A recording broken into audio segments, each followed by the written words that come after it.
नेहा ने वेद को गोद में उठा लिया। प्यार से वेद के गाल को सहलाकर, कितनी बार कहा है मौसी नहीं, सिर्फ नेहा मौसी बनने के लिए मुझे तुम्हारी माँ से रिश्ता रखना होगा, जो इस जन्म में कभी मुमकिन नहीं। पर पापा तो कहते हैं आप और मम्मा फ्रेंड हो, तो मौसी हुई ना मेरी।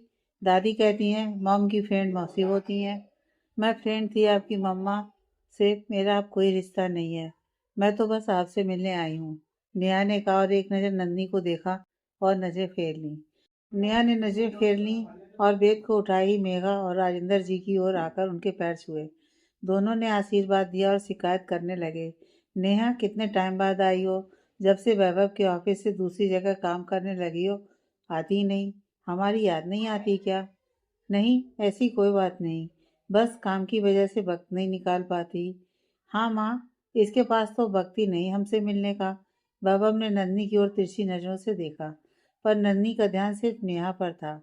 पता नहीं तुम्हें क्या हो गया है नेहा, क्यों तुम ऑफिस छोड़ कर गई? ना मिलने आती हो ना बात करती हो। पूछ भी नहीं सकता, दोस्ती की कसम में बंधा हुआ हूँ, लेकिन मुझे अच्छा नहीं लगता। पिछले 2 साल से तुम दोनों बात तक नहीं करती हो एक दूसरे से। क्या हुआ? तुम दोनों की दूरी की वजह तक नहीं पता मुझे। तुम्हारी दोस्ती की कसम में ना मैं नन्ही से कुछ पूछ सकता हूँ और ना तुमसे। आज भी अगर ज़बरदस्ती नहीं करता, दोस्ती की कसम ना देता, तो तुम नहीं आती। अपना बिजनेस होते हुए तुम्हें बाहर जॉब नहीं करने देता मैं कभी। तुम समझती ही नहीं। मुझे इंतज़ार रहेगा तुम दोनों के फिर से दोस्त बनने का। जो भी गलत फहमी है वो जल्दी ख़त्म हो जाए। ऐसा कभी नहीं होगा। जो रिश्ते टूट जाते हैं वो फिर कभी नहीं बनते। जैसे एक बार शीशा टूट जाए तो जुड़कर भी दरार रह जाती है, वैसे ही हमारे रिश्ते में दरार रहेगी ही। यह दोस्ती का रिश्ता मेरे और नेहा के बीच कभी नहीं बनेगा अब। नन्ही ने गुस्से भरे स्वर में कहा। तुम्हें बोलने की जरूरत नहीं है। तुम क्या, मैं खुद तुमसे अब कोई रिश्ता नहीं रखना चाहती। दोस्त तुम जैसे हो तो दुश्मन की जरूरत नहीं पड़ेगी किसी को। नेहा ने भी गुस्से से कहा। तुम भूल रही हो इस वक्त तुम मेरे घर में खड़ी हो, और जिसको गोद में उठा रखा है वो भी मेरा बेटा है। और एक बात अच्छे से याद रखना, जिसके साथ तुम अभी आई हो वो सिर्फ तुम्हारा दोस्त नहीं, अब मेरा पति है। सब जानती हूँ मैं, ये घर, ये बेटा और वैभव तुम्हारा पति है, और तुम मिसेज वैभव व्यास हो। इस बात का घमंड तुम्हारे चेहरे पर दिख रहा है, लेकिन मुझे फर्क नहीं पड़ता, क्योंकि ये घर मेरे बचपन के दोस्त का है और वेद उसका बेटा है। और मेरी नज़र में मेरी दोस्ती बहुत मायने रखती है। शायद तुमने सुना नहीं जो वैभव ने कहा, मेरा दोस्त। नहीं नहीं, तुम्हारा पति वैभव व्यास मुझे ज़बरदस्ती दोस्ती की कसम देकर लाया है, और मैं यहाँ तुमसे नहीं, बेद से मिलने आई हूँ, तुम्हारा घमंड देखने नहीं। मेघा, राजेंद्र और वैभव चुपचाप खड़े सुन रहे थे और दोनों की बातों से अंदाजा लगा रहे थे। वो भी जानना चाहते थे आखिर एक दूसरे पर जान देने वाली दो दोस्त आज दुश्मन कैसे बन गईं। जैसे आप सब भी जानना चाहते हैं, सेम वैसे इनको भी नहीं पता। जब आपको पता लगेगा तभी वैभव को भी पता लगेगा। फिलहाल ये राज तो नन्ही और नेहा ही जानते हैं, या फिर नैना। दरअसल जब रास्ते में वैभव नेहा से मिला तो उसे घर लेकर आने से पहले वैभव ने मेघा जी को बता दिया था। 2 साल से नन्ही और नेहा एक दूसरे से कभी नहीं मिली थी, तो वैभव को लगा कि आमने सामने आकर कुछ तो बोलेंगी। बोला तो बहुत कुछ, लेकिन सबको समझ आए उनके झगड़े की वजह, वैसा कुछ नहीं बोला दोनों ने। वैभव भी बस मन में यही सोच रहा था कि अब पता चलेगा, अब पता चलेगा। मिल लिया बेस से, अब तो तुम जा सकती हो, और वो भी अकेले। तुम्हारे दोस्त नहीं जाएंगे तुम्हें छोड़ने। नन्ही ने टेढ़ी नज़र वैभव पर डाली तो वैभव झेंप गया। बस करो तुम दोनों, 2 साल बाद मिल रही हो और इतनी करवाहट के साथ। वेद पर क्या असर होगा इन सब बातों का? राजेंद्र जी ने कहा तो सबका ध्यान वेद पर गया। वेद खुद में ही सिमटा हुआ मेघा के पीछे छुपकर खड़ा था। नन्ही और नेहा ने एक दूसरे को देखा और नेहा वेद को मेघा जी के पीछे से निकालकर कसकर गले लगा लिया। I am sorry champ. Ved चुप था। मैं आपसे बाहर ही मिलूंगी, नेहा ने वेद का प्यार से सर सहलाते हुए कहा और उठकर चली गई। वेद मेघा जी से चिपक गया तो वो उसे रूम में ले गई। राजेंद्र जी भी अपना सरनामे हिलाकर उनके पीछे चले गए। वैभव नेहा के पीछे जाने लगा तो, आपने सुना नहीं मैंने क्या कहा? वैभव को याद आया कि नन्ही ने मना किया था नेहा को वैभव नहीं जाएगा छोड़ने। तो वैभव ने होंठ दांतों में दबा लिया और एक हाथ से कान पकड़कर धीरे से सॉरी बोला। चुपचाप रूम की तरफ बढ़ गया। नन्ही कुछ देर दरवाजे की ओर देखती रही। उसकी आंखों से आंसू निकल आए, लेकिन नन्ही वो आंसू पोंछ वैभव के पीछे चली गई। वैभव रूम में पहुंच गए। मर गए वैभव, कहीं नन्ही को पता तो नहीं चल गया, वरना वो अभी इतने गुस्से में नहीं देखती। आज तो आंखों से अंगार बरस रहे थे, पर जिस काम का प्लान बनाया वो हुआ नहीं। बड़ी मुश्किल से नेहा मानी थी घर आने को, और उन दोनों की बातों से लड़ाई का रीजन पता नहीं चला, और दोनों की बहस की वजह से रिश्ते में दरार और बढ़ गई। क्या बड़बड़ा रहे हैं अकेले अकेले? वैभव ने चौंक कर पीछे देखा तो नन्ही को देख वो मन में, कहीं नन्ही ने सुना तो नहीं होगा। हे भगवान, बचा लो जालिम पत्नी से, मैंने कुछ नहीं सुना। लेकिन आप कब तक छुपा सकती हैं, ये मैं बता सकती हूँ। हे, क्या छुपाया मैंने? कुछ भी तो नहीं, वैभव अटक अटक कर बोल रहा था, जिससे नन्ही के चेहरे पर हल्की सी मुस्कान बिखर गई। भाई, जिस बात की वजह से वैभव व्यास जो निडर बेधड़क कुछ भी बोल देते हैं, उनको आज उनकी दोस्त नहीं पत्नी के आगे हकलाकर बोलना पड़ रहा है। नहीं, मैं नहीं हकला रहा। मैं जानती हूँ आज जो भी हुआ आपका प्लान था। वैभव ने हैरानी से नन्ही की ओर देखा, फिर नजरें नीचे कर ली। तुम्हें कैसे पता? मैंने माँ को बात करते हुए सुन लिया था। जब आपने कॉल किया माँ को, तब मैं बेद को दूध देने गई थी, लेकिन माँ की आवाज़ सुन मैं रुक गई। और जब मॉम डैड होल्ड फ्री होकर आपका प्लान समझ रहे थे, तब मैंने सुन लिया। नन्ही वो, नहीं वैभव, आपका कोई कसूर नहीं है।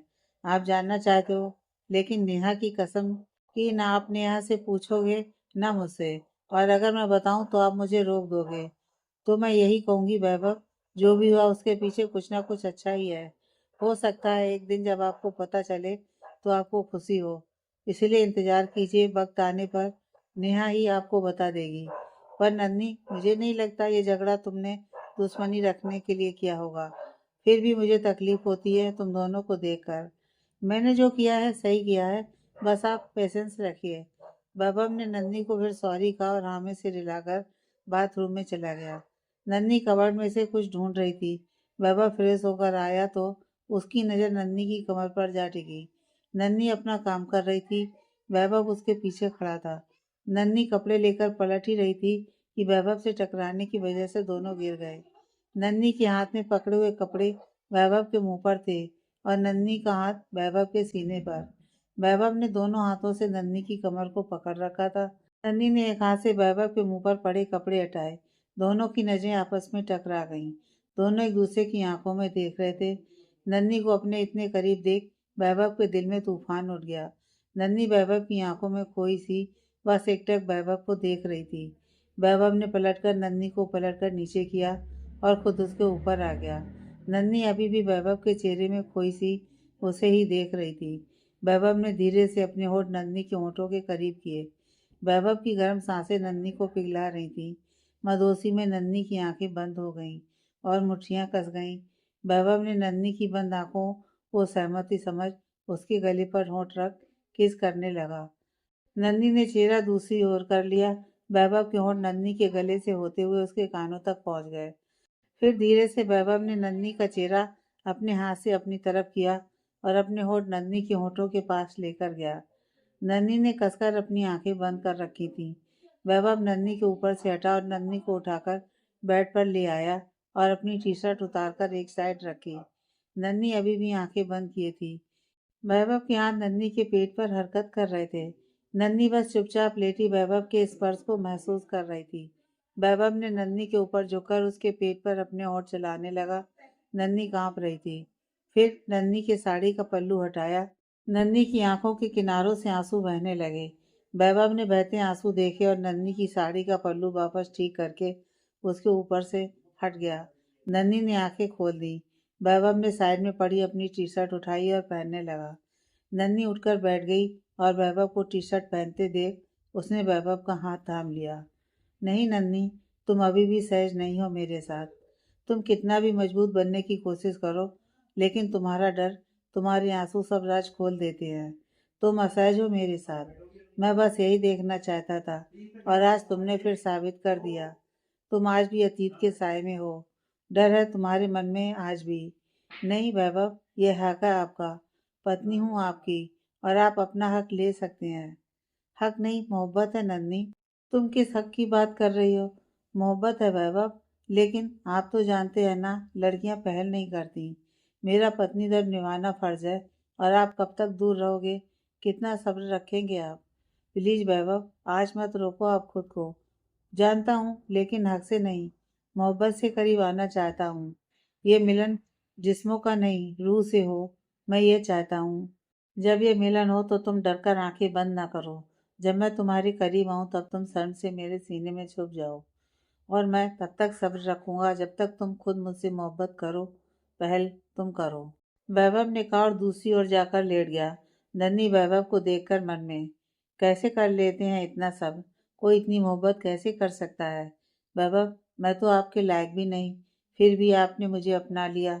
वेद को पिता का प्यार दिया, और मैं अपना पत्नी धर्म नहीं निभा पा रही। जब आप करीब आते हैं मैं रोक नहीं पाती खुद को। खो जाना चाहती हूँ मैं भी आपकी मोहब्बत में, लेकिन जो जख्म लगे हैं वो सामने आ जाते हैं। नन्ही अपनी ओर पीट करके सोए वैभव को देखती रही। कुछ देर बाद वो भी दूसरी ओर पलट कर सो गई। सुबह नन्ही उठी, वैभव को सोते हुए देख वो बाथरूम में गई और नहाकर तैयार होकर वैभव के उठने से पहले नीचे चली गई। नन्ही के जाते ही दरवाजा बंद होने की आवाज पर वैभव उठ गया। वैभव मन में, मैं जानता हूँ नन्ही, रात को मैंने जो भी किया गलत था, पर पति हूँ, कब तक सब्र रखूं? तुम्हारे सामने तो कह देता हूँ सब्र है मुझ में, लेकिन तुम्हें देखते ही होने लगता हूँ तुम में। एक मर्द हूँ, लेकिन हवस नहीं, मोहब्बत चाहता हूँ, और मुझे यकीन है जल्दी तुम मेरे सीने में सिमटने लगोगी। फिर एक प्यारी सी मुस्कान के साथ वैभव बाथरूम में चला गया।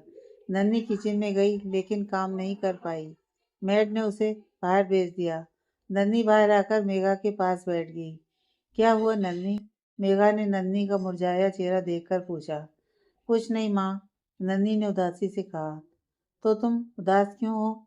माँ देखिए ना, बाबा मुझे कुछ काम नहीं करने देते। सारा दिन मैं बोर होती हूँ। घर के सभी नौकरों से कह रखा है मुझे कोई काम ना करने दें, सब उनका साथ देते हैं। अच्छा, ये तो अच्छी बात है। जब घर में इतने नौकर हैं तो तुम काम क्यों करोगी? मेघा ने नन्ही के गाल सहलाकर कहा। माँ, आप भी उनकी साइड हो? नहीं, मैं तो तुम्हारी साइड हूँ। पर वैभव कहाँ गलत है बेटा? वो चाहता है तुम बाहर निकलो। खुद को कैद करने से कुछ हासिल नहीं होगा। मेघा ने कहा। यही तो मैं समझाकर थक गया हूँ, पर कोई मेरी बात मानता ही नहीं है। वैभव ने सीढ़ियाँ उतरते हुए कहा, और डाइनिंग टेबल पर आ गया। नन्ही और मेघा जी भी आकर बैठ गए। तभी राजेंद्र जी भी वेद के साथ पार्क से वापिस आ गए। सभी नाश्ता करने लगे। वैभव मेघा से, मम, आज रात मेरे क्लाइंट के घर पार्टी है, हमें जाना है। फैमिली पार्टी है, इसलिए वो सब बेस से मिलना चाहते हैं, मेरी वाइफ से मिलना चाहते हैं। नन्ही तो जाएगी नहीं, इसलिए आप और पापा चलेंगे वेद के साथ। वैभव ने नाश्ता खत्म कर उठते हुए कहा। हाँ, क्यों नहीं, मैं और वेद और तेरे पापा तैयार रहेंगे, मेघा ने कहा। वैभव ऑफिस की फाइल ली और निकलने लगा, तो नन्ही की आवाज़ पर उसके कदम थम गए। मैं भी चलूंगी आपके साथ रात को पार्टी में, नन्ही ने कहा, तो वैभव को लगा वो कोई सपना देख रहा है। मेघा जी और राजेंद्र जी ने भी हैरानी से नन्ही को देखा। मम, मुझे पिंच करो, वैभव ने मेघा से कहा। क्या? क्या कहा तुमने नन्ही? वैभव नन्ही को दोनों बाजू से पकड़कर, जो उसने नन्ही से सुना उसे दोबारा सुनकर उस पर यकीन करना चाह रहा था। नन्ही ने वैभव के गाल पर हाथ रखकर कहा, क्या आज रात को आपके साथ आपके दोस्त के घर पार्टी में मैं भी चल सकती हूँ? मेघा और राजेंद्र जी एक दूसरे को देखकर मुस्कुरा दिए। वैभव ने हाँ में सिर हिलाकर नन्ही को गले से लगा लिया। यह कोई पूछने की बात है नन्ही, तुम जरूर आ सकती हो मेरे साथ, वैभव ने नन्ही पर बाहें कसते हुए कहा। राजेंद्र जी के खांसने की आवाज पर दोनों अलग हुए। वैभव जाते हुए नन्ही से, तुम तैयार रहना, रात को मिलता हूँ। नन्ही ने हाँ में सिर हिला दिया। वैभव और राजेंद्र जी तैयार होकर ऑफिस चले गए। वेद को मेड रूम में ले गई। मेघा जी नन्ही से, मैं बहुत खुश हूँ, और नन्ही के सर पर हाथ फेरकर रूम में चली गई। रात का वक्त। नन्ही तैयार होकर नीचे हॉल में आ गई। मेघा जी को बैठे देख, माँ, आप तैयार नहीं हुई? वैभव आते होंगे। तभी वैभव अंदर आया। वैभव ने नन्ही को देखा तो वो पलकें झपकाना भूल गया। ब्लैक कलर की साड़ी में नन्ही का गोरा रंग चमक रहा था। एक हाथ में वॉच, दूसरे में सिल्वर कलर की दो चूड़ियां, खुले बाल आगे की तरफ कर रखे थे। कानों में छोटे छोटे डायमंड की इयररिंग्स, वैभव का दिल धड़क उठा। नन्ही ने वैभव को खुद को देखते पाया तो वो झेप गई। मेघा जी वैभव से, बस कर, नजर लगाएगा क्या? वैभव ने मेघा जी की तरफ देखा और हंस दिया। मम, आप रेडी नहीं हुई? पापा और वेद कहाँ है? वेद सो गया और तेरे पापा जरा थक गए हैं और मेरे सर में दर्द है, तुम दोनों जाओ। मेघा जी ने वैभव को देखकर एक आंख दबा दी। वैभव समझ गया कि मम नन्ही और उसे अकेले भेजना चाहती हैं। वैभव भी दिल से यही चाहता था, इसलिए वो भी ऊपर से तैयार होकर आया और नन्ही को लेकर बाहर आ गया। गाड़ी का डोर खोलकर उसने नन्ही को बैठाया और खुद ड्राइविंग सीट पर बैठ गया। नन्ही सामने देख रही थी और वैभव नन्ही को। कुछ देर बाद नन्ही ने कहा, चले वैभव। वैभव ने खुद को संभाला और नन्ही को देखकर, बहुत सुंदर लग रही हो आज। थैंक यू, नन्ही ने मुस्कुराहट के साथ कहा और सामने देखने लगी। वैभव गाड़ी चला रहा था, बीच बीच में नन्ही को निहार रहा था। नन्ही हल्की सी मुस्कुराहट के साथ बाहर देख रही थी। थैंक यू, वैभव ने कहा। किस लिए? नन्ही ने वैभव को देखकर कहा। मेरे साथ आने के लिए, मेरी बात मानने के लिए, वैभव ने ड्राइविंग करते हुए कहा। हाँ, मैं बोर नहीं हो सकती ना, इसलिए। कोई काम तो करने नहीं देते। वैभव हल्के से हंस पड़ा। सॉरी वैभव, बहुत परेशान करती हूँ ना आपको। मैं भी दुनिया का सामना करना चाहती हूँ, पर हिम्मत नहीं होती। लेकिन आज हिम्मत करके आई हूँ। आप मेरे साथ रहना। मैं तो हमेशा से तुम्हारे साथ हूँ। नन्ही ने वैभव की बाह पर सर रख दिया। वैभव मुस्कुराकर ड्राइविंग कर रहा था। कुछ देर बाद दोनों की गाड़ी पार्टी हॉल के बाहर रुकी। दोनों गाड़ी से बाहर आए तो नन्ही ने वैभव का हाथ कसकर थाम लिया। नन्ही 4 साल बाद घर से बाहर निकली थी। वैभव ने नन्ही का डर समझते हुए कहा, वो मर गया है नन्ही, वो वापस नहीं आ सकता। तुम जीना नहीं छोड़ सकती, मैं हूं ना, चलो। वैभव ने नन्ही की बाह पर हाथ रखा और दोनों अंदर पार्टी में आ गए। हाल बहुत ही सुंदर सजा था। रंग बिरंगी लाइट, फूल सब जगह से महक आ रही थी। पार्टी में बहुत सारे लोग होने की वजह से नन्ही अपने पांव पीछे लेने लगी। वैभव ने कसकर नन्ही को थाम लिया और आंखों के इशारे से कहा, मैं हूं ना। नन्ही ने भी पलक झपकाकर सहमति जताई और वैभव नन्ही को लेकर आ गया। वैभव का दोस्त उन्हें देखकर उनके पास आया।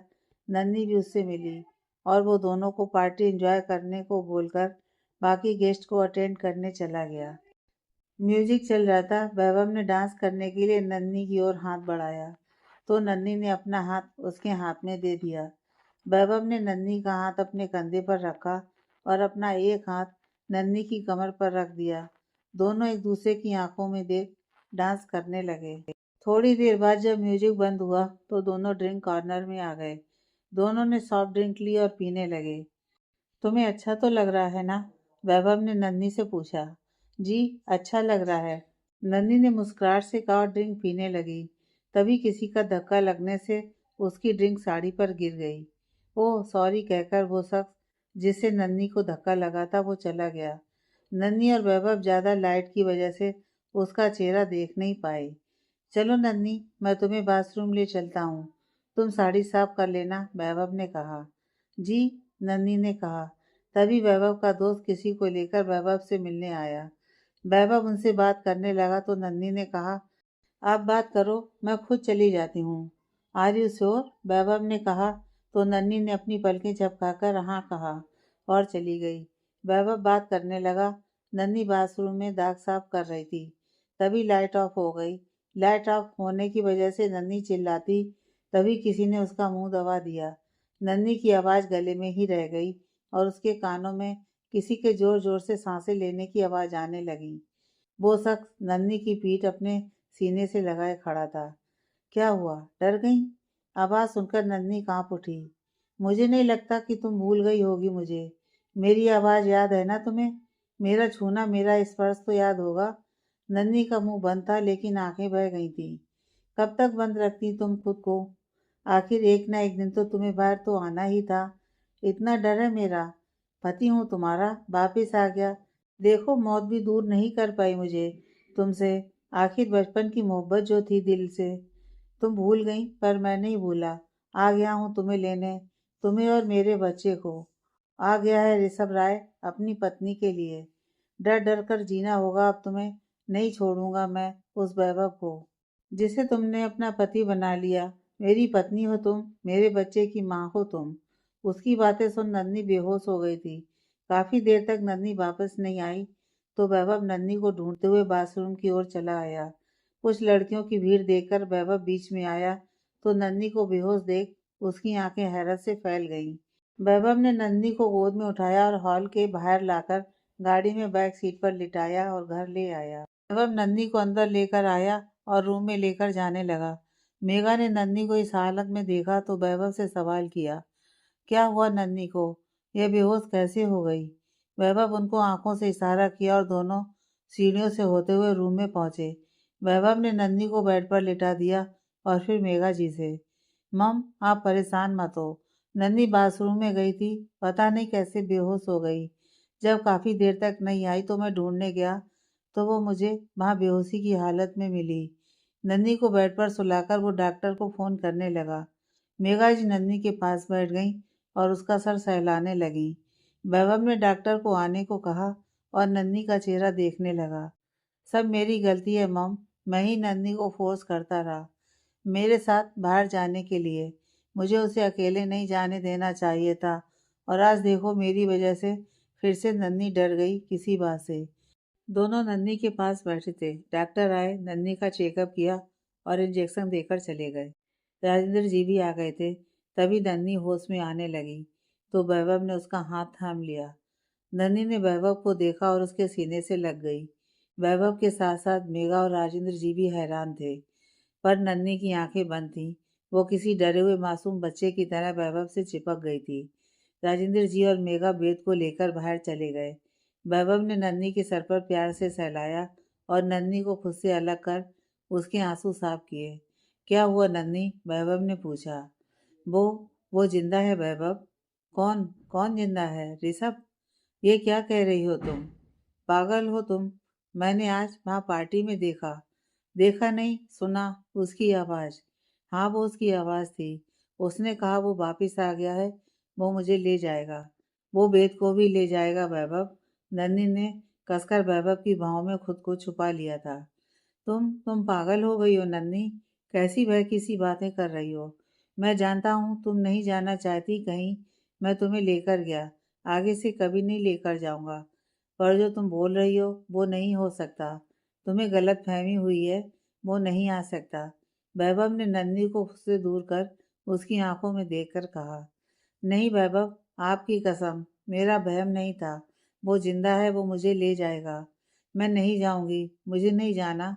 वो मेरे साथ फिर से। नहीं नहीं, मुझे बचा लो वैभव। वो फिर से मेरे साथ वही सब करेगा। बहुत बहुत दर्द होता है वैभव। मैं मर जाऊंगी वैभव, मुझे बचा लो। नन्ही जमीन पर बैठकर सर घुटनों में छुपाकर रोने लगी। वैभव उसे सीने से लगाकर, नहीं नन्ही, वो कुछ नहीं कर सकता। तुम मेरी हो, मेरी पत्नी। मैं किसी को तुम्हें दर्द नहीं देने दूंगा। मेरे होते हुए तुम्हें कोई तकलीफ, कोई दर्द छू भी नहीं सकता। वो मर चुका है नन्ही, हमारी आंखों के सामने मर चुका है वो। मैं हूं ना, कुछ नहीं होगा। वैभव ने नन्ही को सीने से लगाए रखा। नन्ही नींद के आगोश में थी। वैभव नन्ही को उठाया और बेड पर लिटा दिया और खुद भी उसके पास लेट गया। वैभव की आंखों के आगे अतीत घूमने लगा। 5 साल पहले नन्ही के होश में आते ही वो पागलों की तरह चीखने लगी। वैभव और नेहा उसके पास बैठे थे। 20 दिन बाद नन्ही को होश आने से दोनों खुश थे, पर नन्ही को चीखते देख हैरान भी थे। वैभव नन्ही के पास जाने लगा तो नन्ही ने पास पड़ा जग वैभव की ओर फेंक दिया, जिससे वैभव को सर पर चोट लगी। फिर भी वैभव ने नन्ही को बाहों में कस लिया, जिससे नन्ही खुद को चोट न पहुंचा सके। दूर रहो, छोड़ो मुझे, मेरे पास मत आओ, मुझे दर्द होता है, छोड़ो मुझे। नन्ही बस यही बातें दोहरा रही थी। वैभव ने नेहा से कहा और नेहा ने पास आकर नन्ही को प्यार से देखा और उसे शांत करने की कोशिश करने लगी। सुनो नन्ही, मैं नेहा तुम्हारी दोस्त। ये वैभव, हम तुम्हारे दोस्त हैं। नन्ही ने एक नज़र नेहा को देखा तो शांत हो गई। वैभव ने नन्ही को पीछे से कसकर पकड़ा था। नेहा ने नन्ही को शांत देखा तो उसको बैठाया। नन्ही बेड पर बैठ गई। वैभव ने उसे छोड़ दिया। नन्ही ने पीछे मुड़कर वैभव को देखा तो उठकर उसके सीने से लग गई। वैभव की आंखों से आंसू निकलने लगे। वैभव को रोता देख नन्ही उससे दूर हुई और उसके चेहरे पर चोट से बहते खून को देखने लगी। उसने वैभव की चोट पर अपना दुपट्टा रखा और खून साफ किया। वैभव और नेहा के चेहरे पर मुस्कान आ गई, मगर नन्ही तभी जमीन पर बैठ गई और रोने लगी। नहीं नन्ही, तुम कमजोर नहीं पड़ सकती। कितने ही दिन से तुम्हारे होश में आने का इंतजार कर रहा हूँ। सब खत्म हो गया वैभव। उन्होंने मेरे साथ, मेरे पति ने मेरे साथ। बोलते वक्त नन्ही के होंठ कांप रहे थे। नेहा ने नन्ही को उठाया और बेड पर बैठाकर उसका चेहरा साफ किया। तुम तुम्हें लड़ना है नन्ही, अपने लिए। अगर तुम कमजोर पड़ी तो तुम हार जाओगी। इस बार तुम्हें जीतना है। नन्ही ने पलकें उठाकर नेहा को देखा और उसके गले लग गई। नन्ही धीरे धीरे ठीक हो रही थी, पर वो खामोश ही रहती थी, जैसे चुपचाप बोझिल आंखों से। नेहा और वैभव हर पल उसके साथ रहते, नन्ही को नॉर्मल करने की कोशिश करते, पर नन्ही अपने साथ हुए हादसे को भूल नहीं पा रही थी। वो रात में उठकर रोने लगती, नींद में डर जाती। 2 महीने बीत चुके थे। एक दिन नन्ही चक्कर आने की वजह से बेहोश हो गई। उस वक्त वैभव घर पर नहीं था। नेहा और मेघा घर पर थे। नेहा ने डॉक्टर को बुलाया। डॉक्टर ने चेकअप करने के बाद मेघा जी से कहा, नन्ही माँ बनने वाली है। नेहा और मेघा जी हैरान थी। बाहर खड़े वैभव ने सुना तो उसकी आंखें आंसुओं से भर गईं। वो अंदर आया और नन्ही के सर पर हाथ रख सहलाने लगा। डॉक्टर चली गई। नेहा और मेघा जी नन्ही के पास बैठ गईं। थोड़ी देर बाद नन्ही को होश आया। जब नन्ही को पता चला कि वो माँ बनने वाली है, नहीं, ये नहीं हो सकता, मुझे नहीं चाहिए ये बच्चा। नन्ही जोर जोर से अपने पेट पर हाथ मारकर चिल्लाने लगी। रुको नन्ही, क्या कर रही हो तुम? इन सब में इस मासूम का क्या कसूर जो अभी इस दुनिया में भी नहीं आया? तुम उसे क्यों चोट पहुंचा रही हो? वैभव ने नन्ही को रोकते हुए कहा। क्या यह सच है? मैं पापा बनने वाला हूँ? दरवाजे पर खड़े ऋषभ ने कहा तो नन्ही उठकर वैभव के पीछे छिप गई। तुम तुम यहाँ क्यों आए हो? वैभव ने नन्ही को नेहा के पास छोड़ा और ऋषभ के पास आकर कहा, मैं यहाँ नहीं आऊंगा तो कौन आएगा? पिता बनने की खबर मुझे यहाँ खींच लाई। डॉक्टर आई थी तुम्हारे घर में। मेरी पत्नी से कौन कौन मिलता है, क्यों मिलता है, एक एक पल की खबर होती है मुझे, इसलिए खबर मिलते ही चला आया। फिर नन्ही की तरफ जाकर, चलो नन्ही, मैं तुम्हें लेने आया हूँ। अपनी पत्नी और अपने होने वाले बच्चे की माँ को लेने आया हूँ। नन्ही नेहा के पीछे थी। उसके हाथ पैर कांप रहे थे। उसने नेहा का हाथ कसकर पकड़ रखा था। पसीने से तर नन्ही ऋषभ की ओर देख भी नहीं रही थी। वैभव ने नन्ही की हालत देखी तो ऋषभ को धक्का देकर उसके सामने आ गया। तुम्हें कहा था ना मैंने, यहाँ मत आना। फिर भी तुम आए, पर तुम्हें जाना होगा यहाँ से। नन्ही नहीं जाएगी तुम्हारे साथ। क्यों? क्यों नहीं जाएगी? मैं उसे लेकर जाऊंगा। तुम तो क्या, दुनिया की कोई ताकत मुझे नहीं रोक सकती। हटो सामने से। ऋषभ ने वैभव को धक्का दिया और नन्ही को खींचकर अपने सामने किया। नन्ही डर के मारे चीखने लगी तो वैभव ने ऋषभ की पकड़ से नन्ही को छुड़ाया और उसे मारने लगा। ऋषभ जमीन पर गिर गया। तभी रीना जी और शिव जी आ गए, जिन्हें मेघा जी ने फोन करके बुलाया था। शिव जी ऋषभ को उठाकर, तुम क्यों ये सब कर रहे हो? इतनी मुश्किल से वो लड़की ठीक हुई है, तुम फिर से? पत्नी है वो मेरी, इस तरह किसी पराये मर्द के घर कब तक रहेगी? मानता हूँ गलत किया मैंने, अब माफ़ी मांग रहा हूँ। माफ़ करे और चले मेरे साथ, वरना मैं कानून का रास्ता अपना सकता हूँ। रीना जी नन्ही के पास जाकर, चलो बेटा घर चलो। नन्ही भरी आंखों से रीना जी को देखने लगी। नहीं, मैं नहीं जाना चाहती। नन्ही ने हिम्मत कर आगे आकर कहा, मेरा कोई रिश्ता नहीं इनके साथ, मुझे नहीं जाना। मुझे तलाक चाहिए ऋषभ जी से। नन्ही ने रीना जी से कहा, यह कभी नहीं होगा।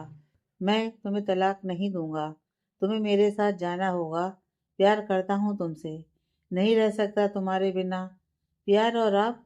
नन्ही ने सारी हिम्मत जुटाकर ऋषभ की आंखों में आंखें डालकर नन्ही ने भारी आवाज में कहा, आप प्यार का नाम मत लो तो अच्छा है।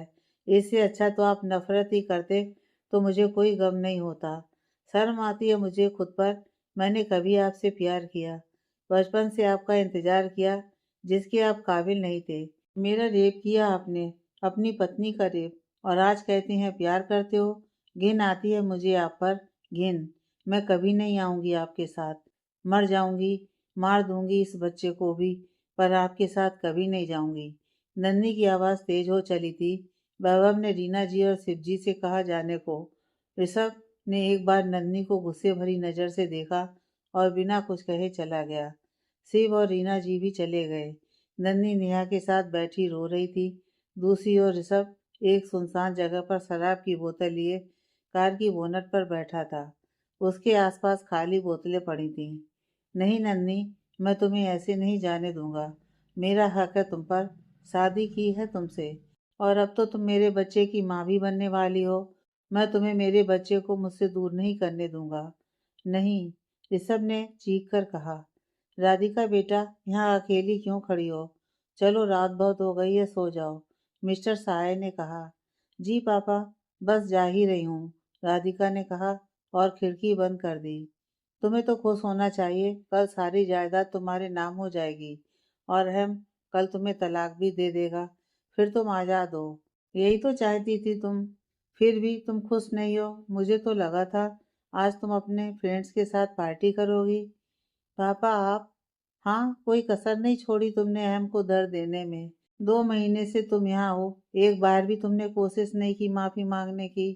वो तो सिर्फ तुमसे प्यार करता था और तुम एक ऐसे इंसान के लिए इस हद तक गई जिसे पति की मर्यादा भी नहीं मालूम। और हम जिसने तुम्हारे अलावा कभी कुछ ना चाहा, उसे हमेशा तुमसे नफरत मिली। वो चाहता तो सब अपने नाम करा लेता, 1 रुपया भी तुम्हें ना देता, लेकिन उसने वही किया जो तूने कहा। और देखो कल वो सब कुछ छोड़कर जा रहा है यहाँ से दूर। अब तो तुम खुश हो। पापा, मैं नहीं जानती क्या गलत क्या सही। मुझे जो चाहिए था मिल रहा है, मैं खुश हूँ। लग तो नहीं रही। राधिका हैरानी से सहाय जी को देखने लगी। आराम से दिल से सोचो, तुम्हें सच में क्या चाहिए, खुद ब खुद जवाब मिल जाएगा, सहाय जी ने कहा और चले गए। राधिका गहरी सोच में डूब गई। पता नहीं कब हमारे बच्चे की जिंदगी में खुशियां आएंगी। रीना जी हाल में बैठी साधना जी से कह रही थी। शिव जी, हमारे बच्चे रिश्तों का मतलब ही नहीं समझते। क्या जरूरत थी ऋषभ को वहां जाने की, उस लड़की की तकलीफ और बढ़ाने की। जितना गलत किया है उसने, उसकी माफी उसे नन्ही से कभी नहीं मिलेगी। मैं भी चाहता हूँ नन्ही वापिस आ जाए, लेकिन तब जब ऋषभ को अपने किए का पछतावा हो। तब नहीं, जब वो अभी भी उस पर पत्नी होने का हक जता रहा है। पति वाली कौन सी जिम्मेदारी निभाई है उसने। आप सब मेरे मामलों में ना ही बोले तो अच्छा है, बाहर से आते हुए ऋषभ ने कहा। तुम फिर से शराब पी कर आए हो, तुम्हें जरा भी शर्म है? शिवजी ने कहा। नहीं है शर्म। आप क्यों गए थे वहां? मैं खुद लेकर आऊंगा उसे। आप में से किसी को कोई जरूरत नहीं है वहां जाने की। कोसता हूँ मैं उस दिन को जब मैंने तुम जैसे हैवान की शादी उस मासूम लड़की से करवा दी थी। ऋषभ नशे में झूलता हुआ उनके पास आकर। अब तो करवा दी ना, अब मैं उसे अपने पास जरूर लेकर आऊंगा, इसके लिए मुझे कुछ भी करना पड़े, ऋषभ ने कहा और रूम में चला गया। साधना, रीना जी और शिवजी परेशानी से बैठ गए। अहम रूम में बैठा राधिका की तस्वीर हाथ में लिए निहार रहा था। क्या कभी तुमने मुझसे प्यार नहीं किया? मैं ही पागल था जो हर पल यही सोचता रहा, एक दिन तुम्हें भी मुझसे प्यार हो जाएगा। पर तुम हमेशा भाई को चाहती रही। उनके लिए तुम किस हद तक गई, फिर भी मैं तुम्हें चाहता हूँ। पता है मुझे, कल हम हमेशा के लिए अलग हो जाएंगे। दूर जाकर भी कभी मेरी चाहत कम नहीं होगी। अहम ने तस्वीर को चूम लिया। परम जी, आप बात करो ना अहम भाई से, साधना ने परम को कोट पहनाते हुए कहा। मैं क्या कहूँ, कोई बात सुनने को तैयार ही नहीं। सब अपनी जिद पर अड़े हैं। ऋषभ भाई ने इतना गलत किया और अब फिर से नन्ही को परेशान कर रहे हैं। वो नहीं आना चाहती फिर भी। परम जी, कोई भी लड़की ये सहन नहीं कर सकती कि उसका पति उसकी इज्जत को रौंद दे। इस बात में नन्ही के साथ हूँ मैं। उसे ऋषभ भाई से दूर ही रहना चाहिए। पर अहम और राधिका, उनको क्या हो गया? राधिका ने भी गलती की है, पर राधिका को पछतावा है इस बात का। और अहम भाई को राधिका से अलग नहीं होना चाहिए। तो क्या करे अहम, जब राधिका इस रिश्ते को अभी नहीं अपनाना चाहती, तो कब तक कोशिश करे? सिर्फ अहम ही करता रहे। इस तरह उनका रिश्ता कभी पूर्ण नहीं हो सकता। उन्हें अलग हो जाना चाहिए, परम ने कहा। परम जी, साधना ने उसकी आंखों में देखते हुए कहा। हाँ साधना, उन सबको रिश्तों को समझने की समझ नहीं है। हमें उन्हें उनके हाल पर छोड़ देना चाहिए।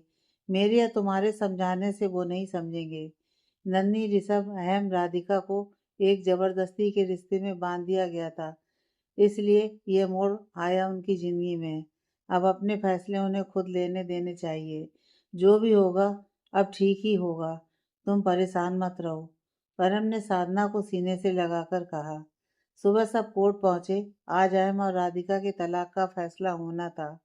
एक तरफ अहम गाड़ी से उतरा तो दूसरी गाड़ी से राधिका। दोनों बिना एक दूसरे को देखे वकील के ऑफिस की ओर बढ़ गए।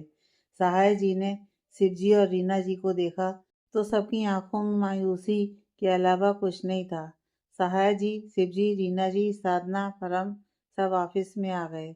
वकील ने इन्हें एक बार फिर से सोचने का कहा तो अहम ने कहा, मेरे पास ज़्यादा टाइम नहीं है सर। मेरी फ्लाइट है और ज़्यादा लंबे चौड़े रास्ते से ना गुजरकर मैंने आपसी सहमति से तलाक का फैसला इसलिए लिया है कि मुझे जल्द से जल्द तलाक चाहिए। 2 महीने बहुत होते हैं सोचने के लिए, और मेरी पत्नी राधिका राय तो कभी इस रिश्ते को अपना ही नहीं पाई, तो उनकी ओर से एक बार विचार करना तो बनता ही नहीं। और मैं अगले 1 मिनट से पहले तलाक के पेपर पर साइन करके इनको आज़ाद करना चाहता हूँ। तो पेपर लाइए, अहम ने कहा। तो राधिका उसके चेहरे को देखने लगी, पर अहम की नज़रें सामने थीं। राधिका को अहम का उसकी तरफ एक बार भी न देखना खल रहा था। आज से पहले उसने अहम की आंखों में अपने लिए सिर्फ मोहब्बत देखी थी, और आज उसी अहम की आंखें बिना किसी भाव के थीं। उसके सीने में टीस उठी। राधिका अहम का चेहरा देख रही थी। सर, आप प्रॉपर्टी के पेपर दीजिए, मैं साइन करूं, अहम ने कहा। वकील ने पेपर अहम के सामने कर दिए। अहम ने पेन लिया और साइन कर दिए, और फिर साया जी की ओर देखकर, पापा, मेरा मतलब सर, आपने अपनी वसीयत जो मेरे नाम की थी, वो आज मैं आपकी बेटी राधिका सहाय के नाम करता हूँ। साइन करने के बाद उसने पेपर राधिका की ओर कर दिए। राधिका पेपर को हाथ में लेकर देखने लगी। यह है आप दोनों के तलाक के पेपर। आपने प्रॉपर्टी के पेपर पर साइन कर सब कुछ इनके नाम कर दिया। अब इन पर आप दोनों साइन कर इस रिश्ते से भी आज़ाद हो जाएं। वकील ने कहा और पेपर दोनों के आगे कर दिए। राधिका ने अहम की तरफ देखा, पर अहम इस बार भी सामने ही देख रहा था। अहम ने पेन लिया और साइन करने लगा। एक पल के लिए उसके हाथ रुक गए, पर दूसरे ही पल उसने गहरी सांस ली और साइन कर दिए। राधिका की आंखों के एक कोर से आंसू की बूंद निकल आई। राधिका ने पेपर अपनी ओर किए और साइन करने को पेन उठाया। उसने एक बार अपने पापा की ओर देखा, जो बेबस से खड़े थे। फिर उसने रीना जी और शिवजी की ओर देखा, जिनकी आंखें नम थीं। राधिका ने गहरी सांस भरते हुए अहम की ओर देखकर कहा, सर, मैं अपने पति अहम राय से एक बार अकेले में बात करना चाहती हूँ। अहम ने चौंक कर राधिका की तरफ देखा। उसे समझ में नहीं आ रहा था कि वो कैसे रिएक्ट करे। आज पहली बार राधिका के मुंह से खुद के लिए पति का संबोधन सुना था, वो भी तब जब वो उससे अलग होने के लिए तलाक के पेपर पर साइन कर चुका था। उसने हाँ में सिर हिलाकर कहा, ठीक है। वकील ने कहा, आप दोनों सामने वाले रूम में जाकर बात कर सकते हैं। राधिका उठकर वहां से दूसरे कमरे में आ गई। अहम भी उसके पीछे आ गया। सबने एक दूसरे को सवालिया नजरों से देखा और कंधे उचका दिए। राधिका और अहम रूम में चेयर पर बैठे थे। राधिका को चुप देखकर अहम ने पहल की। क्या बात करना चाहती हो तुम? तुमने तलाक के पेपर पर साइन कर दिए। जब से आए हो एक बार भी मेरी तरफ नहीं देखा। क्यों? इन सब बातों का मतलब तुमसे पूछ रही हूँ मैं। तुम यही तो चाहती थी, मुझसे दूर होना। तो आज अगर मैंने पहल कर दी, तुम्हें तो खुश होना चाहिए। तुम जो चाहती थी वही हो रहा है। तुम सारी जायदाद की मालकिन हो और अपने तरीके से अपनी जिंदगी जी सकती हो। मेरा तुम्हें देखना ना देखना कब मायने रखने लगा तुम्हारे लिए? हाँ, चाहती थी मैं तुमसे अलग होना। नहीं रहना चाहती थी तुम्हारे साथ। मेरी मर्जी के बिना शादी हुई थी हमारी। तुम कहना क्या चाहती हो? मुझे कुछ समझ नहीं आ रहा। तुम जो चाहती थी वही तो हो रहा है। अब चलो, चलकर साइन करो। मेरी फ्लाइट है, मुझे निकलना है यहाँ से। तुम रह लोगे मेरे बिना? अकेले चले जाओगे? तुम तो बहुत प्यार करते थे मुझसे। अब इन बातों का क्या फर्क पड़ता है? प्यार मैं करता था, तुम नहीं। तुम तो आज़ादी चाहती थी जो तुम्हें मिल रही है। मैं रह लूँगा, जब तुम साथ थी तब भी अकेला ही था मैं। तुमने तो भाई को चाहा, उनके लिए हद पार कर दी। अब मुझे अकेले रहने की आदत है। तुम जो चाहती थी वही कर रहा हूँ। पर मुझे आज कुछ अच्छा नहीं लग रहा है। तुम्हारा मेरी तरफ ना देखना मुझे अच्छा नहीं लग रहा। अहम हैरानी भरे भाव से राधिका की ओर देखने लगा। राधिका सर झुकाए खड़ी सब बोल रही थी। मुझे मुझे नहीं अच्छा लग रहा। तुम्हारा पेपर पर साइन करना नहीं अच्छा लग रहा। तुम्हारा मुझे खुद से अलग करना नहीं अच्छा लग रहा। तुम मुझसे प्यार करते ही नहीं थे, वरना इतनी जल्दी नहीं होती तुम्हें मुझसे अलग होने की। राधिका की आंखें बरस रही थीं। अहम बस सामने खड़ी राधिका को देख रहा था। नहीं करते ना मुझसे मोहब्बत? राधिका ने भरे गले से कहा। अहम राधिका के करीब आया तो राधिका दूर हो गई। नहीं, अब नहीं। साइन करने से पहले एक बार भी नहीं सोचा कि क्या मैं रह पाऊंगी? तुम चले जाओगे मुझसे दूर। लंदन जाने का फैसला कर लिया। ये भी ना याद रहा मेरे पापा ने मेरी जिम्मेदारी सौंपी थी तुम्हें। मैं नादान हूँ, अब तक नहीं समझी तुम्हारी मोहब्बत को। पर इसका मतलब यह नहीं कि तुम मुझे खुद से दूर कर दो। 2 महीने से इंतजार कर रही थी तुम्हारा। तुमने क्या किया? वकील भेज दिया घर पर, सारी जायदाद मेरे नाम कर दी। तुम्हें पता है मैं जिद्दी हूँ। तुम मना लेते, मुझे एक थप्पड़ लगाते, अपनी बाहों में भर लेते, एक बार हक तो जताते। पर नहीं, तुम्हें तो मुझसे भी ज्यादा जल्दी है मुझे छोड़ने की। राधिका रोते हुए बोल रही थी। अहम फिर से उसके करीब गया तो राधिका ने अपने हाथ उसके सीने पर रख उसे धकेल दिया। नहीं, जाओ। तुमने साइन कर दिए ना, अलग कर दिया ना मुझे। अब पास मत आओ। नहीं हो तुम मेरे पति, दूर रहो मुझसे। पर तुमने तो साइन नहीं किए ना अभी। तुम तो मेरी पत्नी हो ना अभी भी। अहम फिर से उसके पास आया। नहीं, मैं भी जाकर अभी साइन कर देती हूँ। तुम्हें भी आज़ाद कर देती हूँ। नहीं रहूंगी फिर मैं भी तुम्हारी पत्नी। राधिका अहम को साइड कर बाहर जाने लगी तो अहम ने उसकी बांह पकड़कर रोक लिया और कहा, प्यार करती हो पर प्यार का इजहार भी करना नहीं आता? हाँ, नहीं करना आता, क्योंकि आदत नहीं। हमेशा तुम ही करते आए हो इजहार, और आगे भी तुमसे ही चाहती हूँ। मैं सिर्फ मोहब्बत कर सकती हूँ, इजहार नहीं। छोड़ो मुझे। राधिका फिर छूट कर जाने लगी तो अहम ने उसे खींचकर सामने खड़ा किया और दोनों हाथों से उसका चेहरा थाम कर उसके होठों पर होठ रख दिए। राधिका की आंखें अपने आप बंद हो गईं। बाहर खड़े साधना और परम जो उन्हें बुलाने आए थे, उनकी बातें सुन बाहर ही खड़े थे। उन्होंने अहम की हरकत पर एक दूसरे को देखा, फिर मुस्कुराहट के साथ वापस चले गए। अहम और राधिका उन दोनों से अनजान होठों में होठ डालकर प्यार का इजहार कर रहे थे। बहुत देर तक अहम ने राधिका को प्यार जताया। राधिका ने अहम को धक्का दिया। अहम ने राधिका को सवालिया नजरों से देखा तो राधिका ने कहा, अपनी जिद्दी सी राधिका को छोड़कर जाने का सोचा तो मार दूंगी तुम्हें। अहम हल्के से हंसा और अपनी शर्ट की आस्तीन से होठों को साफ करके राधिका को गले लगा लिया। राधिका की बाहें भी उसकी पीठ पर कस गईं। दोनों बाहर आए। बाहर कोई नहीं था। साधना परम ने सबको अंदर दोनों की बातें बताई किसके अलावा, और सबको साथ ले गए। वकील ने उनके सामने तलाक के पेपर को फाड़कर फेंक दिया। दोनों मुस्कुराकर बाहर आए और गाड़ी में बैठ गए। अहम ने सीट बेल्ट लगाई और राधिका को भी लगाने का इशारा किया। राधिका से जब सीट बेल्ट नहीं लगी तो अहम ने उसकी सीट बेल्ट बांधने के लिए हाथ बढ़ाया। राधिका के इतने करीब होकर अहम उसे किस करने ही वाला था कि राधिका ने उसे धकेलते हुए कहा, बस बस, ज्यादा हो रहा है, मैं कर लूंगी। बड़े आए, हटो। अहम हैरानी से राधिका को देखने लगा। राधिका सीट बेल्ट लगाकर अहम की तरफ मुड़ी। क्या? क्या ज्यादा फिल्मी होने की जरूरत नहीं। पता है ना जिद्दी हूँ। अहम हंस दिया। राधिका उसके होठों पर अपने होठों से हल्के से छूकर पीछे हट गई। अहम की आंखें नम हो चली थी। उसने गाड़ी स्टार्ट की और घर चल दिया। राधिका और अहम घर पहुंचे। घर पर कोई नहीं था।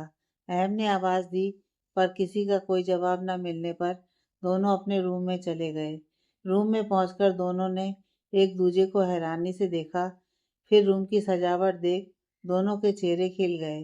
अहम ने दरवाजा बंद किया और राधिका को पीछे से जकड़ उसके कंधे पर चेहरा टिका दिया। रात नहीं है, दिन है। छोड़ो मुझे। राधिका ने अहम के हाथ अपनी कमर से हटाते हुए कहा। रूम को देखकर तो नहीं लग रहा कि दिन है, मुझे तो रात जैसा ही फील हो रहा है। अहम ने फिर से राधिका को करीब करके कहा। हटो अहम, कोई आ जाएगा। तुम लड़कियां भी ना, जब पता है दरवाजा बंद है अंदर से, फिर कैसे कोई आ जाएगा? अहम ने राधिका को अपनी ओर घुमाकर कहा। राधिका की नजरें झुक गईं। मुझे नहीं पता था कि तुम शर्मा भी सकती हो। राधिका के होठों पर मुस्कुराहट आ गई। उसने अहम की शर्ट पकड़कर अपना चेहरा अहम के सीने में छुपा लिया। अहम ने उसे बाहों में उठाया और पलंग पर ले गया। राधिका की आंखें बंद थीं। अहम ने उसके ऊपर झुककर राधिका के होठों को अपने होठों की गिरफ्त में ले लिया। दोनों एक दूसरे में खोकर अपनी मोहब्बत को मुकम्मल कर रहे थे। नन्ही, दरवाजा खोलो, वैभव बाहर से चिल्ला रहा था। नेहा और मेघा जी उसकी आवाज़ सुनी तो वो भी ऊपर आ गईं। मेघा जी वैभव से, क्या हुआ? नन्ही ने दरवाजा क्यों बंद कर रखा है? पता नहीं माँ, आप कहो ना उसे दरवाजा खोले।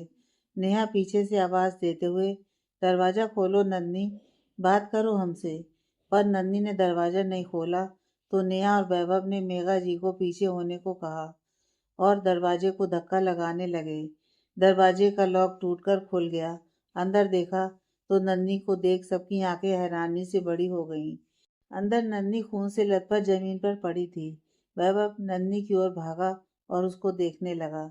नन्ही ने अपनी कलाई काट ली थी। फर्श पर खून था। नन्ही बेहोश पड़ी थी। वैभव ने उसे बाहों में उठाया और बाहर की ओर भागा। नेहा ने मेघा जी को घर पर रहने को कहा पर वो नहीं मानी, तो नेहा उनको भी साथ लेकर वैभव के पीछे भागी। मेघा जी पिछली सीट पर बैठी तो वैभव ने नन्ही को उनके पास लेटाकर नन्ही का सिर मेघा जी की गोद में रखा। नेहा आगे बैठ गई वैभव के साथ। वैभव ने गाड़ी हॉस्पिटल की ओर बढ़ा दी। हॉस्पिटल में सब परेशान से बैठे थे। डॉक्टर ने बाहर आकर बताया नन्ही ठीक है, खतरे से बाहर है, पर ब्लड लॉस की वजह से कमजोरी है, खास ध्यान रखना होगा, थोड़ी देर में होश आ जाएगा, कहकर डॉक्टर चले गए। वैभव ने मेघा और नेहा को घर पर जाने को कहा पर वो जिद कर बैठी थी। नन्ही को जब तक होश नहीं आता वो दोनों उसे मिल नहीं लेती तब तक घर नहीं जाएंगी, इसलिए वैभव ने कुछ नहीं कहा। सब नन्ही के होश में आने का इंतजार करने लगे। 5 घंटे के बाद नन्ही को होश आया। नर्स ने बाहर आकर बताया तो सबको बारी बारी मिलने को कहा और किसी एक को रूम में रहने की इजाज़त दी। सब नन्ही से मिले। किसी ने भी नन्ही से ज़्यादा बात नहीं की। हाल पूछा बस, और कुछ नहीं कहा। किसी बात का जिक्र नहीं किया। वैभव भी शांत था। नन्ही को यही बात खाई जा रही थी कि उसके इतने बड़े गलत कदम पर सब चुप हैं। यहाँ तक कि वैभव भी कुछ नहीं बोल रहा। नाराज है सब, वो मन ही मन सोचकर परेशान हो रही थी। मेघा जी और नेहा को वैभव ने घर भेज दिया ताकि वो घर जाकर आराम करें और नन्ही के लिए कुछ खाने का बना लाएं, और खुद हॉस्पिटल के रूम में पड़े सोफे पर बैठ गया। नन्ही उसे देखती रही पर वैभव सर झुकाकर बैठा रहा। कुछ देर बाद उसकी आंख लग गई। नन्ही वैभव को देख रही थी। सोते हुए भी वैभव के चेहरे पर परेशानी के भाव साफ नजर आ रहे थे। नेहा ने दरवाजे पर नॉक किया। किसी की आवाज न आने पर उसने दरवाजा खोला तो वैभव को सोफे पर सोते देख वो नन्ही की ओर आई। नन्ही वैभव के चेहरे में खो गई थी। नेहा के आने का उसे आवाज भी नहीं हुआ। नेहा ने नन्ही के कंधे को टच किया तो नन्ही ने चौंक कर देखा। नेहा को देख उसके चेहरे पर सुकून आ गया। नेहा ने नन्ही को सूप दिया और खुद जाकर वैभव के पास बैठ गई। नन्ही समझ चुकी थी सब नाराज हैं। नन्ही को अपनी गलती का एहसास था पर अभी वो माफ़ी भी नहीं मांग सकती थी। ऊपर से उसे भूख का एहसास भी हो रहा था तो उसने सूप पीने के लिए चम्मच उठाया तो उसके हाथ से चम्मच नीचे गिर गया। आवाज़ से वैभव की नींद खुल गई। वो उठा और नन्ही को सूप पिलाने लगा। तभी वैभव को राजेंद्र जी का कॉल आया। उन्हें नन्ही के बारे में पता लगा मेघा से, तो वो परेशान हो उठे। शहर से बाहर होने की वजह से वो आ नहीं सकते थे, इसलिए मेघा से पता चलते ही उन्होंने फ़ोन किया। वैभव साइड में जाकर उनको बताने लगा। नन्ही ने मासूमियत के साथ नेहा को देखा तो नेहा आकर उसे सूप पिलाने लगी। वैभव राजेंद्र जी से बात करने के बाद उनके पास आकर रुक गया। सूप खत्म होते ही नेहा उठने लगी तो नन्ही ने उसका हाथ पकड़ लिया। जैसे ही नेहा ने मुड़कर देखा तो नन्ही को दोनों कान पकड़े हुए पाया। नेहा वापस जाने लगी तो नन्ही की आवाज़ से रुक गई। माफ़ नहीं करोगी मुझे, अपनी बहन को? नेहा पलट कर, क्यों क्यों करूँ माफ़? किस बात के लिए? प्लीज़ नेहा। नहीं नन्ही, तुम्हें अपनी जान की परवाह नहीं, पर हमें है उस बच्चे की परवाह जो तुम्हारी कोख में है। तुम अपनी नहीं, उसकी जान लेने चली थी, जिसका कोई कसूर नहीं। वैभव, तुम भी नहीं करोगे माफ़? मैं कौन होता हूँ तुम्हें माफ़ करने वाला? तुम अपनी ज़िंदगी के फैसले ले सकती हो, पर कम से कम उस जान का तो सोचो जिसने अभी दुनिया में कदम भी नहीं रखा। किसी के गुनाह की सज़ा तुम उसे नहीं दे सकती। मैं नहीं देना चाहती सज़ा, पर इस बच्चे की वजह से वो मुझे ले जाएंगे और मैं उनके साथ नहीं जाना चाहती, इसलिए मैं बहुत डर गई थी। मुझे कुछ समझ नहीं आया। नन्ही ने रोते हुए कहा। तो उसकी सज़ा तुम इस नन्ही सी जान को दे दोगी? नेहा ने चिल्लाकर कहा। नहीं नेहा, मुझे समझ आ गया है कि मेरे बच्चे की कोई गलती नहीं। इसमें मैं उसे सज़ा नहीं दूंगी। मैं इसे जन्म दूंगी और इस सब से बहुत दूर ले जाऊंगी। चली जाऊंगी कहीं दूर। नन्ही ने रोते हुए कहा। हाँ नन्ही, हम दूर चले जाएंगे, बहुत दूर। तुम, मैं और हमारा ये बच्चा। तुम्हारी बहन, तुम्हारी दोस्त नेहा है ना तेरे साथ? बस तू कभी अपनी जान लेने की मत सोचना। पता है तुझे मैं कितना डर गई थी? मेरा कोई नहीं था, ना माँ, ना पापा, ना भाई, ना बहन। तू मिली तो मुझे एक बहन मिली, वैभव जैसा दोस्त मिला। मैं नहीं रह सकती तुम दोनों के बिना, नेहा ने नन्ही को गले लगाकर कहा। हाँ, और मैं भी नहीं रह सकता तुम दोनों के बिना, वैभव ने भी उन्हें हक करके कहा। तीनों दोस्त एक दूजे के गले लगकर रो रहे थे। तुम दोनों ने मुझे माफ कर दिया ना? नन्ही ने दोनों को बारी बारी देखकर पूछा। नहीं, पहले तुम वादा करो, दोबारा ये सब कभी नहीं करोगी। खुद को चोट पहुंचाने का ख्याल भी कभी अपने दिमाग में नहीं आने दोगी। नेहा ने हाथ आगे करके कहा तो नन्ही ने उसके हाथ पर हाथ रखकर कहा, वादा। वैभव ने भी उनकी हथेलियों पर अपना हाथ रख दिया। आगे की कहानी नेक्स्ट पार्ट में।